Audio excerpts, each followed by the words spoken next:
Je vous invite à accueillir Béatrice Tousignan, qui est neuropsychologue au CHU de Québec, Université Laval, qui va nous présenter la cognition sociale après un TCC.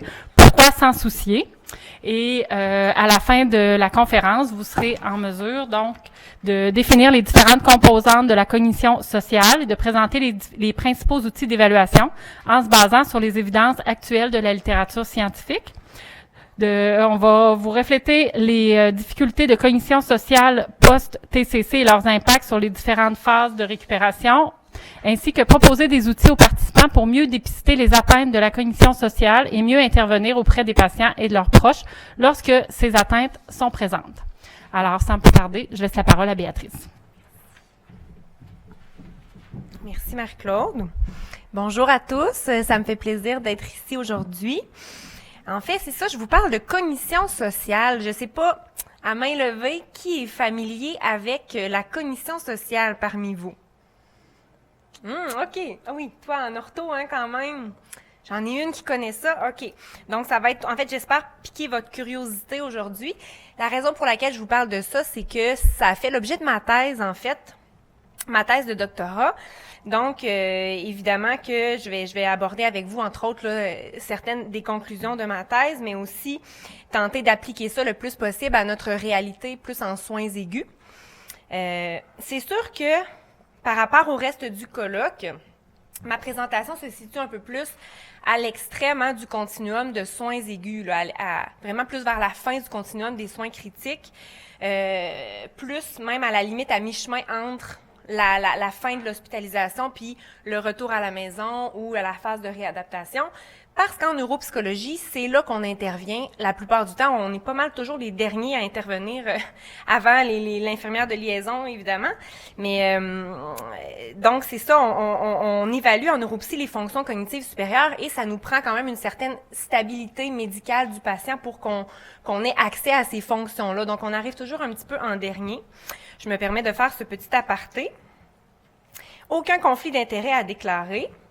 Puis justement, je me permets en plus de préciser un peu plus notre rôle comme neuropsychologue parce qu'on est peu nombreux comme neuropsy parmi les autres professionnels. Puis on n'est pas toujours bien connu. Qu'est-ce qu'on fait comme neuropsy en soins aigus? Souvent, il y en a un dans les équipes, des fois même probablement qu'il n'y en a pas toujours, malheureusement. De soins aigus toujours, là. Il y en a d'autres à d'autres endroits, évidemment. Mais je tenais à le repréciser. Comme je vous disais, c'est sûr que nous, notre rôle, c'est d'évaluer les fonctions cognitives supérieures. C'est ça qui nous intéresse. Et donc, ça nécessite une stabilité médicale souvent du patient. Fait qu'en traumato, entre autres, le patient, s'il est encore en amnésie post-traumatique ou en délirium, c'est sûr que c'est pas notre meilleur moment pour intervenir, pour se prononcer sur les vraies séquelles cognitives du trauma. Par contre, on peut vraiment, là, les filles vont nous en parler tantôt du délirium, mais on peut contribuer, c'est sûr, à départager, à savoir si le patient est encore en délirium ou pas. Mais souvent, si on veut vraiment avoir un portrait réel du fonctionnement cognitif, ça prend une stabilité médicale. Et donc, c'est ça. Globalement, notre rôle, c'est qu'on évalue les séquelles cognitives. Au niveau cognitif, les ergos vont connaître ça quand même pas mal. Ça va être d'aller évaluer l'attention, la concentration, la capacité à se concentrer sur plusieurs choses en même temps, ce qui est beaucoup impliqué dans la conduite auto, entre autres. La mémoire, évidemment, on va aller évaluer les fonctions exécutives aussi, les fameuses fonctions exécutives qui sont plus des fonctions frontales, finalement, qui vont plus être au centre de la présentation aujourd'hui, d'ailleurs. Donc, on évalue tout ça. Puis, pourquoi, en fait, évaluer tout ça si rapidement en soins aigus, en traumatologie? En fait, il y a plusieurs études qui ont montré que d'avoir ce portrait-là de cognitif, d'avoir un portrait des atteintes cognitives, des séquelles cognitives précoces, c'est un prédicteur quand même important par rapport au devenir de la personne après son trauma. De sa productivité, même il y a des études qui ont démontré 1 an post-accident, productivité, j'entends ici le retour aux activités socio-professionnelles, la réintégration finalement sociale, le retour dans les relations interpersonnelles, le fonctionnement dans les relations sociales, donc le retour à l'autonomie. Alors c'est sûr que on va contribuer à clarifier un peu le pronostic de récupération pour cette personne-là en faisant une évaluation cognitive. Alors, là, maintenant, tout le monde sait ce que ça fait un neuropsy. Entrons plutôt dans le vif du sujet. Ah oui, puis en fait, c'est vrai, il me manquait cette diapo-là. Ce qu'on fait surtout en soins aigus, en fait, notre rôle principal à l'hôpital, c'est d'aider l'équipe à statuer sur l'orientation du patient. C'est pour ça que je vous dis qu'on intervient souvent en dernier. On va les aider à déterminer si d'abord, est-ce qu'ils sont sécuritaires pour retourner à la maison. On envisage ça pour eux, mais là, bon, par exemple, l'ergothérapeute voit qu'au niveau des activités de la vie quotidienne, ça va assez bien, mais on a un certain doute au niveau du jugement. Est-ce que c'est une personne qui va se mettre à risque? Bien là, souvent, le neuropsy est demandé pour essayer de clarifier tout ça. Puis on va beaucoup être impliqué aussi à savoir, est-ce qu'on doit prévoir une réadapte pour ce patient-là? Puis est-ce que ça peut être fait à l'interne ou à l'externe?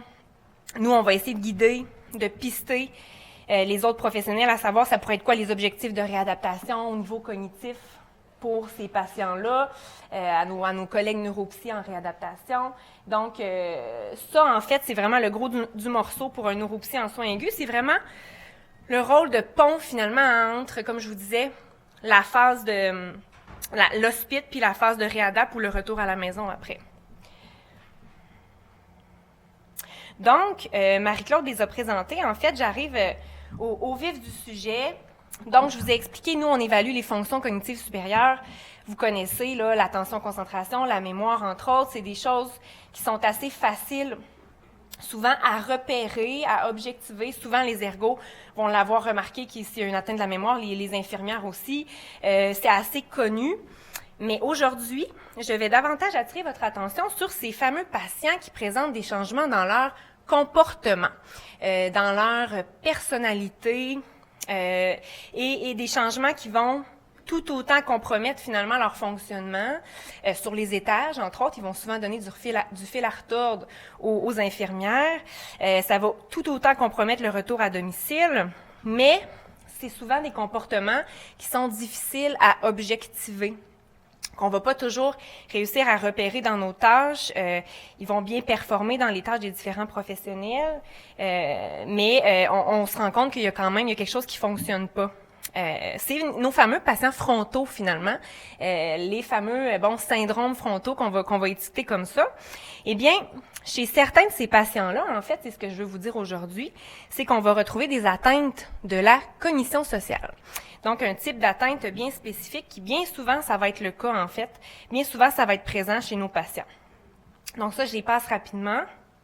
On les a vus, mais bref, le plan, c'est de vous faire comprendre c'est quoi, comment on mesure ça en neuropsy, vous sensibiliser aussi à pourquoi c'est important en soins aigus, c'est quoi notre rôle par rapport à ça, et comment vous pouvez mieux dépister ces atteintes-là chez les gens qui ont subi un traumatisme crânio-cérébral léger à sévère. Parce qu'on retrouve de ces atteintes-là chez même tous les niveaux de sévérité. Je commence avec un cas clinique pour nous mettre dans le bain un petit peu. Le cas de Monsieur F, monsieur de 45 ans, que j'ai vu en fait, c'est ça, en traumato, quand j'ai remplacé en traumato cette année. Monsieur de 45 ans, quand même un haut niveau de scolarité. A une jeune famille et en fait, lui, il a chuté d'une échelle de 20 pieds. Donc, bon, perte de conscience, amnésie de l'événement, Glasgow à 11 initialement, amnésie post-traumatique à 11 de 24 heures, puis à la tomodensitométrie, longue fracture sagittale non déplacée. Évidemment, il y avait des hémorragies sous-arachnoïdiennes, des hématomes sous-duraux, hématomes intraparenchymateux, plus confluents au niveau frontal et temporal. On retient ça. Mais bon, c'était pas beau, et donc tout ça pour arriver à un diagnostic principal de TCC modéré. Un monsieur relativement sans antécédent majeur. Il y avait un diagnostic de trouble du déficit d'attention. À ça, on en voit de plus en plus, avec impulsivité, sévérité modérée, un diagnostic plutôt récent, mais pour lequel ça avait été fait par un psychiatre. Puis il avait tenté une médication, mais il avait arrêté, comme beaucoup vont faire. Un épisode dépressif majeur, mais sans plus. Sinon, rien d'autre. Pas trop de facteurs de risque. Et donc, c'est un monsieur qui était en forme aussi, en bonne condition, puis il a rapidement bien évolué sur l'étage. Il a été rapidement libéré de physio, même s'il a vu des VPPB, ça a bien évolué. Rapidement, il est redevenu bien orienté dans le temps, dans l'espace. Et là, il voulait retourner à la maison. À un moment donné, rapidement, il demande à retourner à la maison. Bon, parfait, fait qu'on va aller voir si c'est OK pour qu'on le retourne. L'ergothérapeute embarque dans le dossier aussi, était déjà dans le dossier, mais fait son évaluation plus au niveau des AVD à vécu. C'est beau, quand même. Le monsieur arrive à faire une tâche de façon assez sécuritaire. Les AVQ, c'était bien correct. Il même, elle lui a fait faire des mises en situation, puis il présentait un bon jugement théorique par rapport aux mises en situation.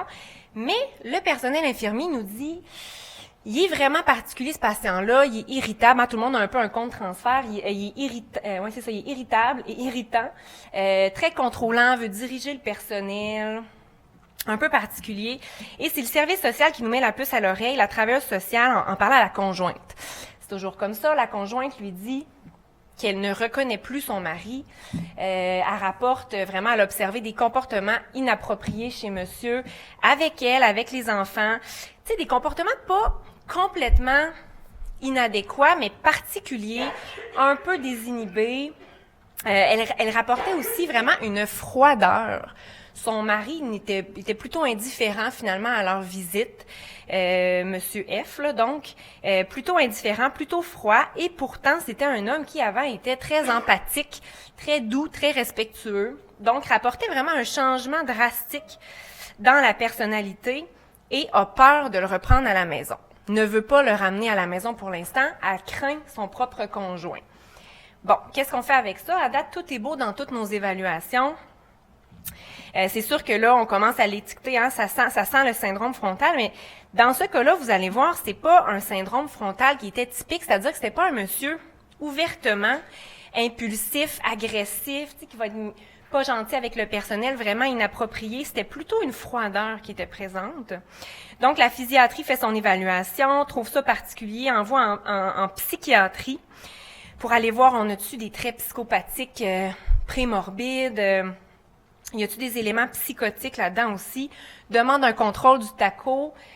Et là, ça c'est intéressant, le TACO, je me souviens pas c'était fait combien de temps après, mais là, ça met vraiment en lumière des atteintes encéphalomalaciques orbitofrontales, frontopolaires, frontales médianes. Ça, c'est à retenir aussi, qui étaient présentes. Puis, en psychiatrie, il n'y a pas d'éléments psychotiques, il y a rien de ça.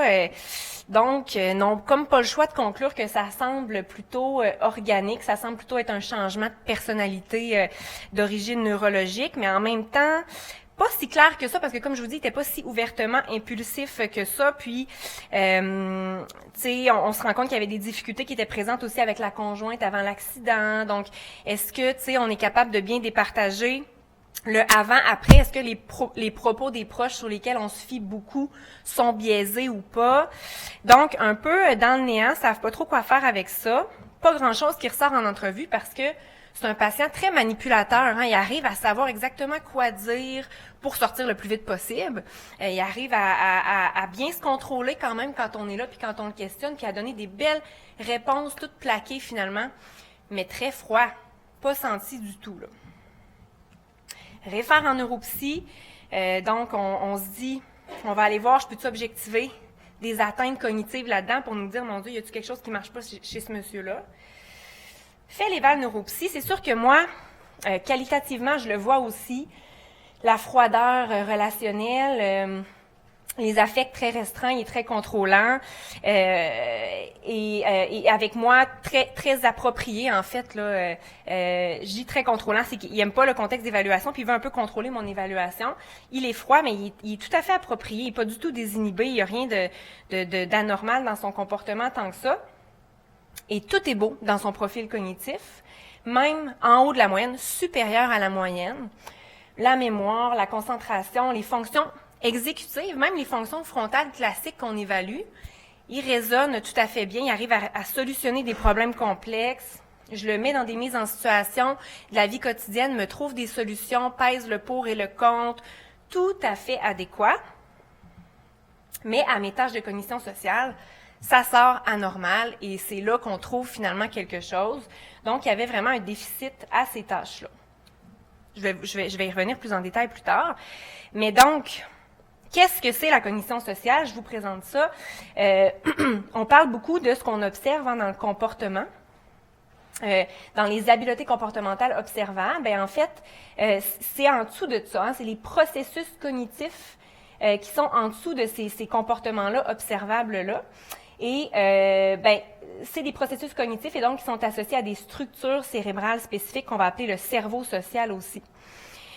Donc, en termes de comportement, qu'est-ce que nous, on peut observer avec nos yeux quand il y a une atteinte de la cognition sociale?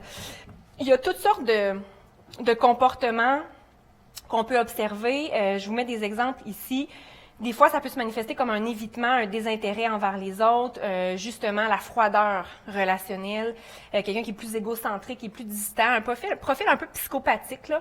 L'anosognosie va être beaucoup associée avec une atteinte de la cognition sociale, des commentaires offensants, qui vont pas se préoccuper vraiment à savoir si ça nous a offensés ou pas, sans égard un peu pour les autres, des patients aussi qui vont parfois violer les limites interpersonnelles, là, vont être comme un peu trop proches, vont avoir des gestes un peu inappropriés.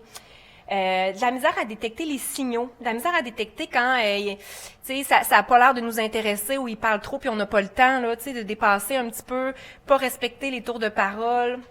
Ça peut aussi se manifester aussi simplement qu'un petit manque de tact dans les réponses ou un comportement manifestement inadéquat.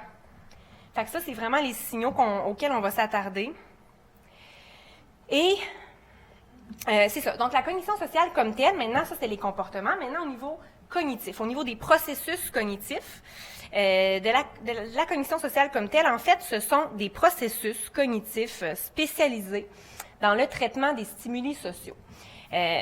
Donc, en fait, ça nous permet, c'est les processus cognitifs qui nous permettent d'interagir adéquatement avec autrui, regarder un visage, penser à ce que quelqu'un d'autre est en train de penser, ce sont des processus cognitifs sociaux. Regarder une pomme, conduire une voiture, essayer de se souvenir de notre liste d'épicerie, c'est des processus cognitifs non sociaux. Donc, c'est vraiment une classe de processus cognitifs à caractère social.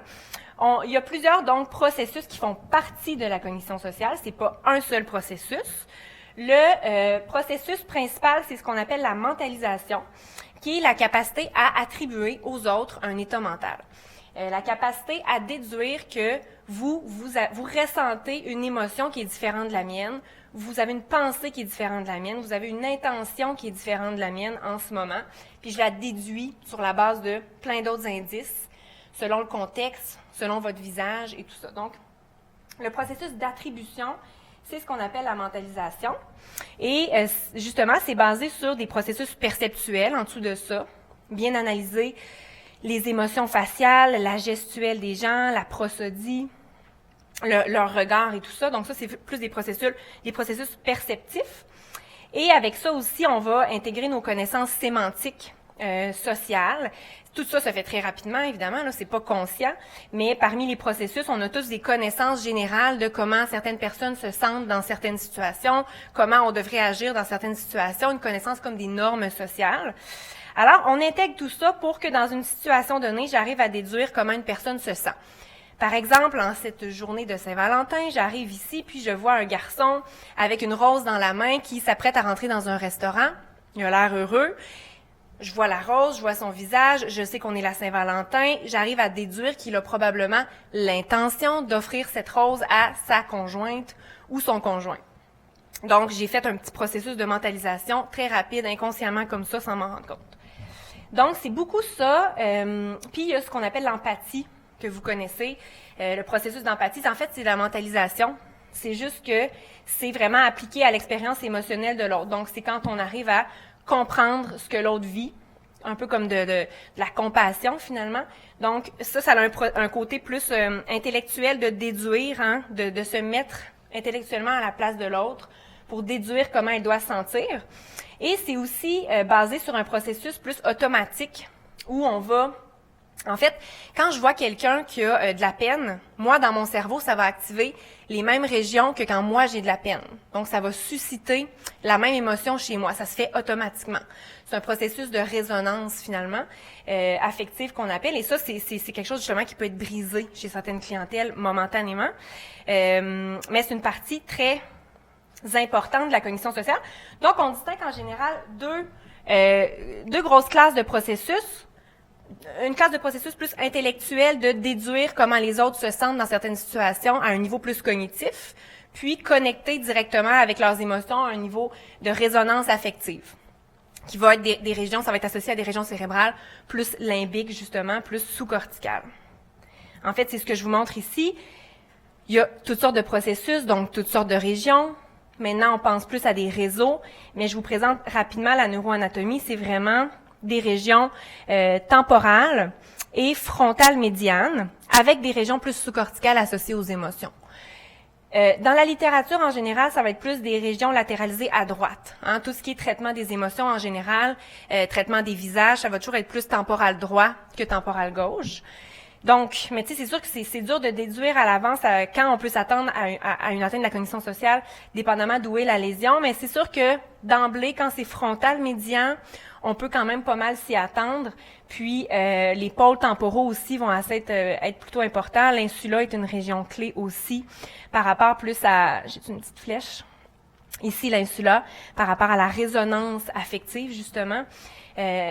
Donc, je me perds pas dans les détails de la neuroanat. Comme vous voyez, c'est assez répandu. Mais, grosso modo, c'est le cerveau social, les régions qui sous-tendent ces processus cognitifs-là. Comment on mesure ça en neuropsy? Maintenant, vous allez me dire, comment tu fais pour voir si quelqu'un est capable d'être empathique? Puis même, tu sais, c'est ça, en contexte hospitalier, il faut que ça aille vite. On n'a pas des heures et des heures pour faire des longues évaluations en neuropsy. Ça nous prend des tâches assez rapides. Des fois, on fait ça à côté du lit du patient alors qu'il y a plein de bruit autour. Il y a des tâches qui se font bien, qui sont plutôt rapides. Il faut connaître les processus en arrière, par contre. D'abord, je dirais même avant tout ça, la façon de le mesurer, d'abord, ça va toujours venir des observations des proches, observation de la famille, ça va être ça qui va nous pister, observation du personnel. Mais après ça, c'est beau, mais il faut aller objectiver. On a des façons d'aller objectiver la chose, puis de dire, OK, c'est quoi qui sous-tend exactement ce comportement-là? Est-ce que c'est qu'il y a une difficulté à lire les émotions, le patient? Est-ce que c'est qu'il y a une difficulté à réguler ses émotions? Est-ce qu'il y a une insensibilité aux émotions? Donc, on peut aller un peu décortiquer c'est quoi exactement qui est touché en dessous de ça. On va avoir des tâches de perception sociale, donc carrément... Oh, là, on voit pas très bien, je pense, ou c'est de ma perspective à moi, mais d'habitude, c'est plus beau que ça, en vrai. C'est des photos de gens qui ont des émotions, qui ont des expressions faciales qui témoignent d'une certaine émotion. Et on a des choix de réponse, puis le patient doit reconnaître l'émotion, tout simplement. Fait qu'on a des cahiers comme ça, puis on montre les images. De plus en plus, il y a des stimuli qui sont plus dynamiques, là, mais on n'a pas toujours le temps de nous montrer des vidéos, donc on y va avec des photos. C'est assez efficace. Pour la mentalisation, qui est vraiment la capacité à déterminer comment quelqu'un sent ou ce qu'elle pense, c'est sûr qu'il faut que ça se rapproche un peu de la vraie vie, puis il faut qu'il y ait une certaine mise en situation. Fait qu'on va leur faire lire des histoires courtes ou longues, ça va dépendre. Comme celle-là ici, je vous la lis. Paul doit se préparer à une entrevue et il est en retard. Et là, pendant qu'il nettoie ses souliers, il dit à sa femme, « Jeanne, je voudrais mettre ma chemise bleue, mais elle est froissée. » Bon, alors là, on demande au patient, « Qu'est-ce que vous pensez que Paul voudrait que Jeanne fasse? » Alors ici, il faut que le patient infère une intention derrière un sous-entendu, derrière des propos. Ça, c'est une histoire qui est plutôt facile. J'ai déjà vu des mauvaises réponses, mais c'est plutôt facile. Puis il y en a des plus complexes comme ça ici. Je vous la résume. En fait, c'est une dame, Julie, qui vient d'emménager dans un nouvel appartement. Puis elle est allée chercher des beaux rideaux, des nouveaux rideaux qu'elle aime pour son nouvel appartement. Et là, sa meilleure amie vient puis lui dit « Oh mon Dieu, les rideaux sont horribles, par exemple, j'espère que tu vas les changer. » tu sais. Alors, ça met en scène un faux pas qu'on appelle. Et ça, il y en a beaucoup de ça dans les histoires. Et en fait, on va demander au patient, est-ce qu'il remarque qu'il y a quelque chose de maladroit qui a été dit? Pourquoi c'est maladroit? Est-ce qu'il reconnaît le faux pas? Qu'est-ce qui est maladroit là-dedans? Puis on va poser toutes sortes de sous-questions pour voir s'il est capable de se mettre à la place de la pauvre Julie qui aimait ses rideaux puis que ça l'a peut-être froissé un petit peu.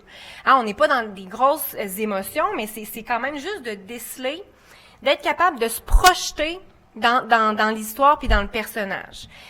Fait qu'on peut simplement faire lire quelques histoires comme ça aux patients, puis on voit rapidement s'il y a une sensibilité, puis s'il y a les bonnes réponses ou pas. C'est sûr qu'idéalement, il faut qu'on complète les tâches pour avoir nos scores. Hein, on va vraiment comparer. Ce qui est intéressant, c'est qu'on a des normes, puis on sait comment monsieur, madame, tout le monde, qui n'a pas de TCC, est supposé répondre en général à ces situations-là qui sont plutôt faciles. Probablement que je vous évaluerai, vous ici, puis vous auriez quand même des réponses sensées. Et donc, on compare les scores, puis on est capable de savoir s'ils sont pas mal en bas de la moyenne ou pas. Mais des fois, juste de faire quelques histoires, ça nous apporte des réponses quand même intéressantes. On a aussi version BD, pour ceux qui ont des problèmes de langage. Encore une fois, pour déduire les intentions des personnages. Un mélange BD avec du texte. Ici, on a je passe plus rapidement, là, parce que je veux vraiment arriver plus à la littérature, mais des fois, c'est des regards que les gens doivent analyser. Il est un peu dur, celui-là, déterminer comment une personne se sent par rapport à son regard. Puis, quand on veut vraiment voir l'empathie comme telle, il s'agit d'aller vraiment voir si la personne est capable de... On prend les mêmes histoires, mais c'est vraiment comment vous pensez que l'autre s'est senti. Puis c'est là qu'on va le voir si il y a vraiment une réponse super intellectualisée ou qui a zéro notion de que la personne a pu être blessée dans l'histoire. On va vraiment aller chercher notre aspect empathie là-dedans. Il y a des questionnaires qui existent aussi, moins approprié en traumato parce que c'est auto-rapporté, puis l'autocritique n'est pas toujours là. Mais c'est beaucoup en recherche que c'est utilisé. Puis des fois, on va montrer des images comme ça pour voir qu'est-ce que ça suscite chez la personne, mais ça aussi, c'est plus en recherche, là, en neuroimagerie, puis on va voir leur activation cérébrale pendant qu'ils observent ça. Et donc, je reviens à mon cas, Monsieur F. Lui, je lui ai fait passer donc une batterie de cognition sociale rapido comme ça sur le bord du lit. Ma tâche de reconnaissance d'émotion, la mini-ci, c'est une petite batterie de cognition sociale. Il était dans la moyenne faible. On se rappelle que c'est quelqu'un qui était au niveau supérieur à la moyenne, mais donc quand même, moyenne faible, ça peut nous parler de quelque chose. La difficulté à distinguer les émotions négatives. Mais c'est surtout à ma tâche des faux pas que je l'ai attrapé. Là, il était presque déficitaire, en fait. Il reconnaissait juste pas qu'il y avait des faux pas. Quand il reconnaissait, il voyait pas vraiment l'impact que ça pouvait avoir sur l'autre, ou il le minimisait, puis il était très intellectualisé dans ses réponses. Bref, ça reflétait vraiment un manque d'empathie. Ses réponses reflétaient un manque d'empathie. Et donc là, j'arrive à quelque chose d'objectif pour dire... Oui, on a quelque chose qui est anormal dans ces processus cognitifs. Ce que vous observez en parlant à la famille, par exemple, au personnel, effectivement, je vois qu'il y a vraiment quelque chose qui est anormal par rapport à d'autres hommes de 45 ans qui n'ont pas eu de TCC normalement. Ils répondraient pas comme ça. Donc, ça nous a permis d'objectiver la chose chez monsieur. Et donc, c'était pas surprenant de voir ça parce que ce sont des atteintes qui sont assez fréquentes avec la clientèle en traumato. C'est sûr que il y a vraiment une énorme variabilité dans les lésions en traumato, vous le savez, mais de façon générale, on a la prémisse que les régions frontotemporales, ça a été démontré dans des études, sont particulièrement vulnérables au trauma par rapport à d'autres régions à cause de la forme du crâne. Donc, d'abord, si on part avec ça, on peut se dire que c'est probablement plus fréquent qu'on le pense, ce type d'atteinte-là. Et puis, la littérature l'a vraiment démontré, que c'est des atteintes qui sont fréquentes. Il y a ces travaux-là qui sont super intéressants pour vous, que je pense qui seraient vraiment intéressants pour vous, de Donald Stoss, qui est en fait un chercheur, je pense qu'il vient de Toronto, qui a vraiment travaillé toute sa carrière avec des patients en traumato. Puis il s'est affairé à essayer de comprendre les sous-types de patients frontaux, finalement. Parce que, tu sais, on parle tout le temps de syndrome frontal, le fameux syndrome frontal, mais le lobe frontal, c'est le plus gros lobe du cerveau. C'est immense, c'est très complexe et il y a plusieurs sous-catégories de fonctions, finalement. Et on voit qu'il a fini par pouvoir dégager 4 sous-types d'atteinte frontale qu'on voit, c'est vraiment avec des patients TCC qui a fait ça. Pas AVC, là, tu sais, c'est vraiment le genre de patient qu'on voit. Puis, il y a une place pour la cognition sociale. Une des grandes catégories est l'atteinte plus de la cognition sociale, le sous-type froid, qui va être très froid, qui va manquer d'empathie et souvent qui va être anosognosique par rapport à lui-même, par rapport à ses propres atteintes. Il y a aussi le profil, et vous allez probablement penser à des patients, le profil apathique. Ça aussi, c'est frontal, c'est plus supérieur, médian au niveau des atteintes. Des patients qui sont ralentis, qui manquent d'initiative, qui sont plus léthargiques. Le profil plus des exécutifs, ceux qui sont désorganisés dans leurs actions, qui vont persévérer beaucoup, qui vont avoir une rigidité mentale, on va utiliser le terme pseudo-démence, et le fameux sous-type comportemental qui est celui auquel on pense quand on pense aux patients frontaux, le désinhibé, celui qui est inapproprié, qui est agressif, qui est impulsif. Ça, on va être plus dans les régions orbitofrontales, mais ultimement, c'est jamais aussi beau que ça, c'est jamais aussi coupé au couteau, ça se chevauche beaucoup, hein, et souvent, on va voir toutes sortes de traits chez un même patient, mais c'est intéressant d'avoir les 4 en tête pour bien expliquer un peu c'est quoi la majeure qu'on a chez notre patient finalement. Puis je vous présente juste 3 études qui ont vraiment objectivé la présence d'atteinte de cognition sociale après un TCC. Donc, on peut vraiment voir que ça a été beaucoup étudié, l'impact du TCC sur la cognition sociale. Une des premières études en 2006, qui est encore super pertinente parce qu'elle a été faite vraiment chez des patients qui étaient encore hospitalisés. C'était 1 mois après le trauma environ. Il y avait 33 TCC, je pense. Puis, comparé à des patients qui ont des blessures orthopédiques. Ça, c'est intéressant parce qu'on peut contrôler pour toutes sortes de variables de cette façon-là. Et avec des tâches similaires à celles que je vous ai présentées tantôt, où qu'on met en lumière des faux pas, dans des mises en situation, ils ont vraiment objectivé une atteinte de la mentalisation chez leur groupe TCC par rapport au contrôle ou aux blessés orthopédiques. Donc, leurs patients, eux aussi, comme j'ai vu un petit peu, avaient vraiment de la difficulté à comprendre, à expliquer les intentions des personnages et les émotions. Ce qui était intéressant, c'était que la performance, en fait, malheureusement, était la même après 1 an. Ils ont fait un follow-up 1 an après. Ce qui nous parle un petit peu du pronostic. Ça peut être des atteintes qui persistent si on les adresse pas. Ça peut ne pas nécessairement l'être, mais en majorité, la moyenne, finalement, de ce groupe de patients-là, les atteintes étaient encore présentes après 1 an. Et donc, il y a des méta-analyses qui ont été faites là, pour trouver vraiment les mêmes conclusions.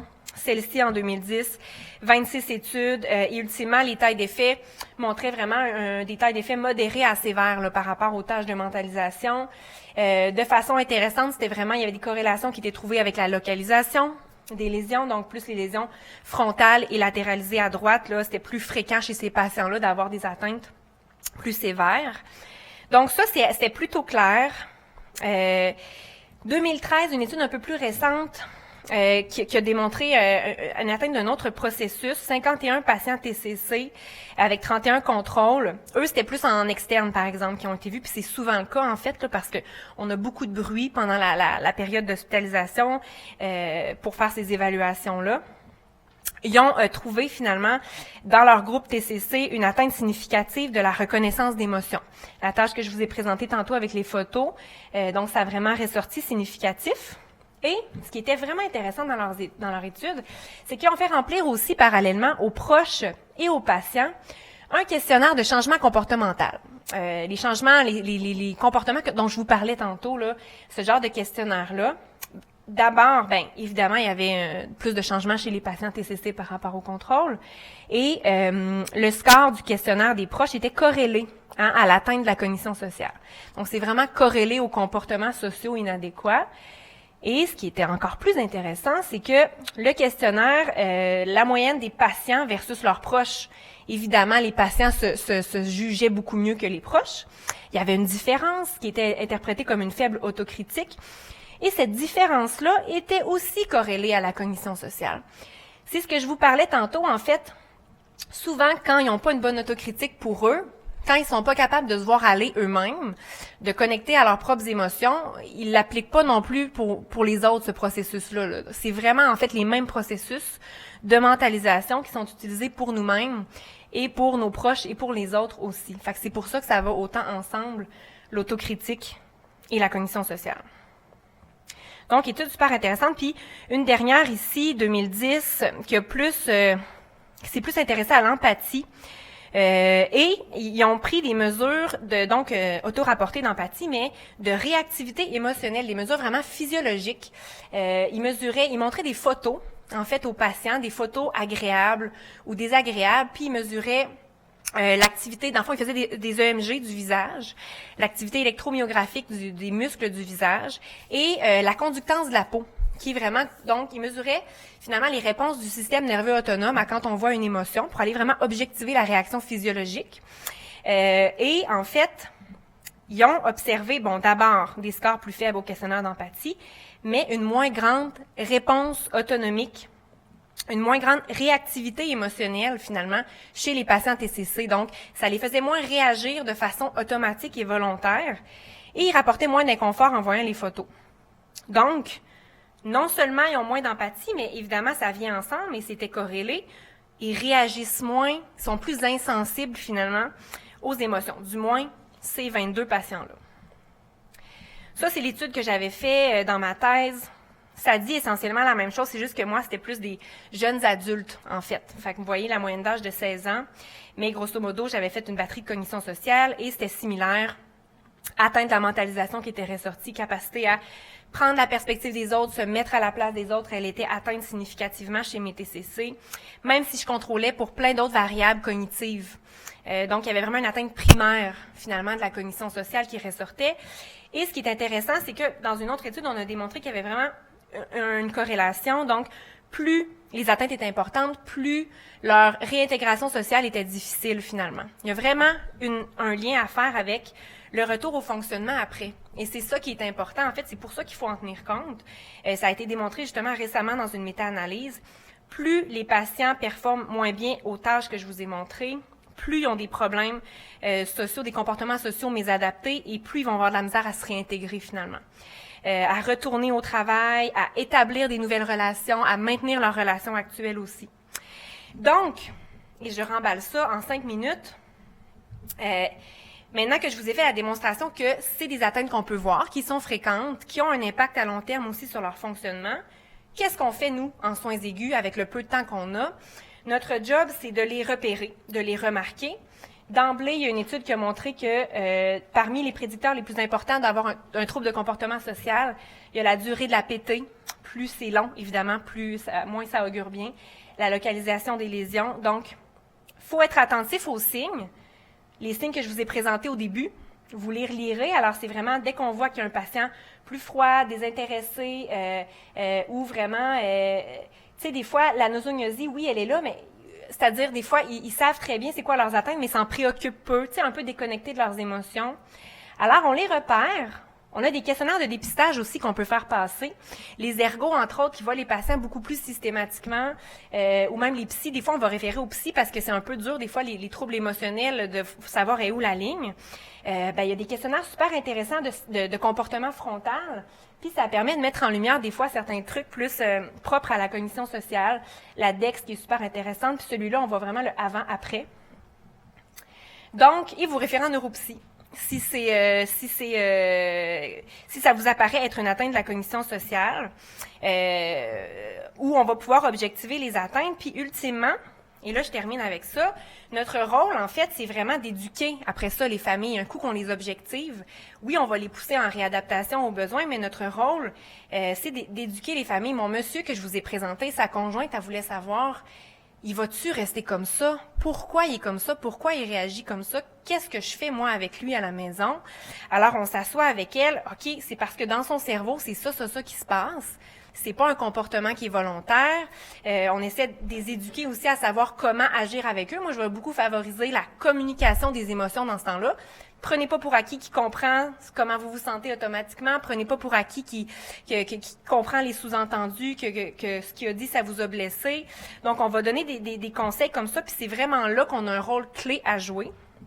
Puis, après ça, il y a des avenues de traitement qui existent. C'est moins nous qui faisons ça en soins aigus, mais en réadap, il y a des programmes de plus en plus de remédiation de la cognition sociale, des programmes d'entraînement aux habiletés sociales qui existent. Donc, sachant que ça existe, puis que nos collègues en réadap, certains, moi je sais que certains commencent à l'intégrer, on peut d'emblée plus les référer vers ça en externe ou à l'interne, dépendamment. Alors voilà. Merci.